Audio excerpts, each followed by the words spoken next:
This is a good time of year to look for the signs of emerald ash borer, because the typical sign is the flecking from woodpeckers that have been trying to get the larva that's in the tree. In the month of February, we heard from the Department of Ag that they were going to do what they call a survey to see if they can find suspect trees. They prepared us they were going to be coming to this part of Minneapolis because of it being close to the original find in St. Paul. And when they started, they hadn't found any until they actually got to Tower Hill Park, where the trees for some reason are a little higher, and there's some theory that might have something to do with why they've been found here, but there's no real scientific basis for that. But so far they've found about 20 trees in this park and a lot more suspect trees. So far this is the only location, and which is good, because then we can kind of concentrate on trying to keep things from getting beyond this point.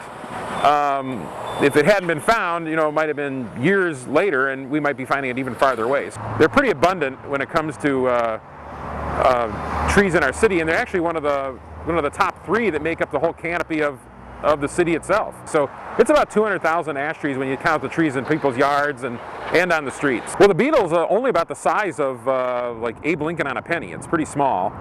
And the beetle itself doesn't really do much damage. It chews on leaves, but it's the larva of the beetle that does the damage.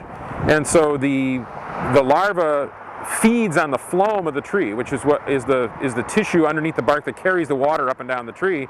And so when it's doing that, it makes these S-shaped tunnels, and that cuts off that flow. This is kind of the key symptom of emerald ash borer larva damage, where the larva has been underneath there making this S-shaped pattern back and forth. And ultimately what happens is if it's just not found, those larvae just do that underneath the entire bark of the tree. So that's why the tree ends up dying, because no water gets beyond that point.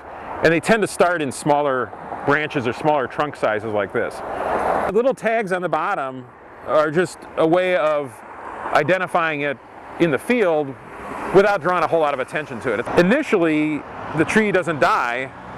It takes actually a few years before the tree starts showing the symptoms, and the symptoms can be things like a lot of thin branches in the top of the tree, and then a lot of sucker growth or extra growth kind of at the middle of the tree, and so the tree just doesn't look balanced in terms of the leaf cover. And then when you start looking closer, that's when you start seeing things like those S-shaped holes. If emerald ash borer does what it's done in other places, then we're looking at it as ash trees are going to be history.